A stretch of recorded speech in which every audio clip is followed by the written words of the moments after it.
இன்றைக்கி மீன் வாங்கலான்னு கூடிய தூக்கிட்டு மார்க்கெட் தான் கிளம்புனேன். மார்க்கெட் போகிறதுக்கு முன்னாடி எங்கள் தெரு சந்திலே ஒரு அக்கா மீன் விட்டுட்ருந்தாங்க. சரி நீ இங்கேயே மீன் வாங்கிடலாம் அப்படின்னு சொல்லிட்டு பார்த்தேன். அவங்க ஊடா மீன், சங்கரா, நண்டு எல்லாமே வச்சுருந்தாங்க. நான் வந்து இன்றைக்கி சங்கரா மீன் தான் வாங்கியிருந்தேன். ஒரு 500 ரூபாய்க்கு வாங்கியிருந்தேன். ரேட் எல்லாமே ரீசனபிளாக இருந்துச்சு. அப்போ அதை விட மீன் வந்து ரொம்பவே ஃப்ரெஷ்ஷாக இருந்துச்சு. இந்த ஊடா மீன் சாப்பிட்ருக்கீங்களா? ரொம்பவே டேஸ்ட்டாக இருக்கும்.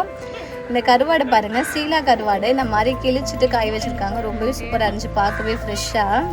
இன்றைக்கி வந்து ஃபிஷ் ஃப்ரை பண்ணிவிட்டு ஃபிஷ் குழம்பு தான் வைக்க போகிறேன்.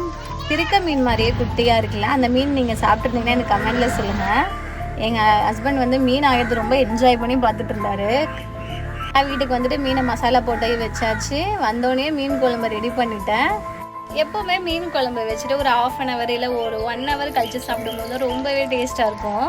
நான் மீனையுமே ஃப்ரை பண்ணி எடுத்துட்டேன். எங்கள் வீட்டில் எப்போவுமே தலையை மட்டும்தான் போட்டு குழம்பு வைப்போம். மீன் வந்துட்டு எப்போவுமே ஃப்ரை பண்ணால் தான் எல்லோரும் சாப்பிடுவாங்க. அதுலேயுமே என் பொண்ணு வந்து என்ன மீன் ஃப்ரை பண்ணாலும் வால் இருக்கா இதுதான் கேட்பாங்க. அதனாலேயே மோஸ்ட்லி வந்து தலையை மட்டும் குழம்பு வச்சுட்டு வால் எல்லாமே நான் ஃப்ரை பண்ண போட்டுருவேன்.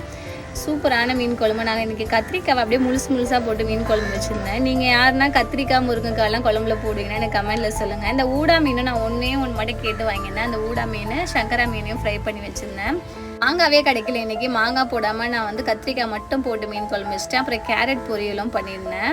மீன் குழம்புக்கு எப்போவுமே ஏதாவது ஒரு காய் பொரியல் இல்லை கீரை நம்ம எடுத்துக்கும் போது இன்னும் கொஞ்சமே டேஸ்ட்டாக இருக்கும் சாப்பிட்றதுக்கு. பிடிச்சிருந்தா லைக், ஷேர், கமெண்ட் பண்ணுங்கள். என்னோட சேனலை சப்ஸ்கிரைப் பண்ணிடுங்க. கண்டிப்பாக இதே மாதிரி ஒரு சூப்பரான மீன் குழம்பு நீங்களும் வீட்டில் வச்சு சாப்பிட்டு பாருங்கள். பாய்.